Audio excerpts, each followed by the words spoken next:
OSHA ina management nzuri sana. OSHA ina management inayojituma, iko tayari kupokea maelekezo, iko tayari kushauriwa. Watu hawa unaowaona mbele yako, Mheshimiwa Mwenyekiti, ni wachapakazi. Wameitoa hii taasisi ilipokuwa mpaka hapa ilipo ni kwa sababu ya kufanya kazi kwa weledi, kwa uadilifu na kujituma. Na sisi tuna imani kwamba kwa kuwa tumepata bodi hii mpya, basi moja, tutakuwa tumepata watu wa kutuongoza. Mimi kwa niaba ya wenzangu tuko tayari kufanya kazi, tuko tayari kutoa ushirikiano, tuko tayari kuelekezwa ili tuendelee kuipeleka OSHA mbele. Haya mliyoyakuta na mengine mapya mtakayoyabuni yasaidie kuboresha huduma na taasisi yetu ya OSHA.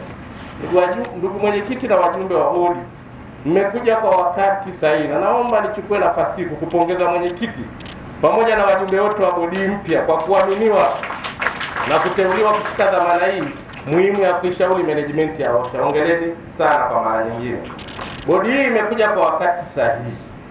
Imekuja kwa wakati sahihi, wakati kwanza ndo tunaanza utekelezaji wa dira ya 2050 ambao nguzo namba 2 ndio inatuhusu hasa kupitia taasisi yetu ya OSHA katika zile nguzo 3 ambazo ziko katika dira yetu.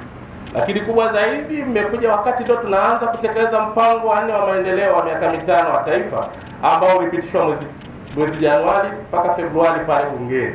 Lakini mmekipita wakati ambao utekelezaji wa ilani ya chama tawala CCM ambayo ni ilani ya kipindi 2025-30. Mmekuja wakati sahihi ambao mpango mkakati wa taasisi yetu ya OSHA unazinduliwa. Kwa mwezi wa 7 mtakapoanza mtakuwa na mpango mkakati wa miaka 5.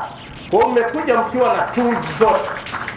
Mtakapokuwa mnatekeleza majukumu haya, mkumbuke kwamba tunahitaji kuzingatia sera, sheria, kanuni, taratibu na miongozo mbalimbali inayotolewa na serikali pamoja na misingi ya uwajibikaji, uadilifu, ubunifu, ushirikiano kazini na uwazi. Hayo ndio maadili katika utekelezaji wa majukumu ya taasisi yetu ya OSHA.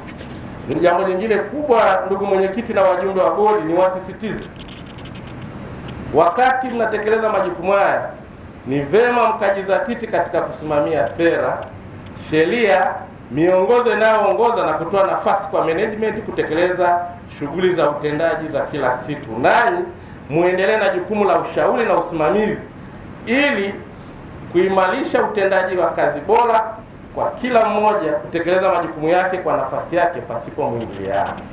Niwasisitize kufanya kazi kwa weledi na kuheshimu mamlaka iliyowateua.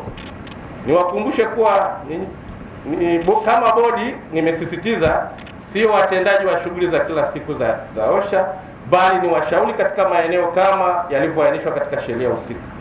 Nategemea kupitia ushauri wenu OSHA itaendelea kutekeleza majukumu yake kwa utulivu ili kuhakikisha ufanisi wa hali ya juu unapatikana.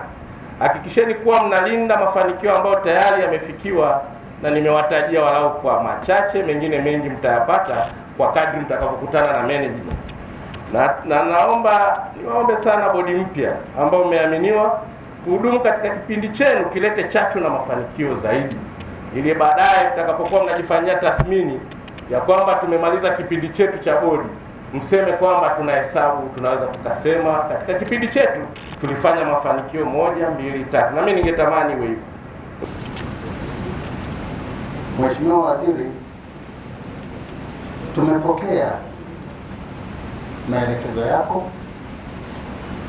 na matarajio yako na serikali kwa ujumla kwa uzito mkubwa. Sisi kama bodi tunakuahidi kwamba tutafanya kazi ambayo umetuelekeza. Tutasimamia sheria, miongozo na taratibu mbalimbali katika utekelezaji wetu wa majukumu.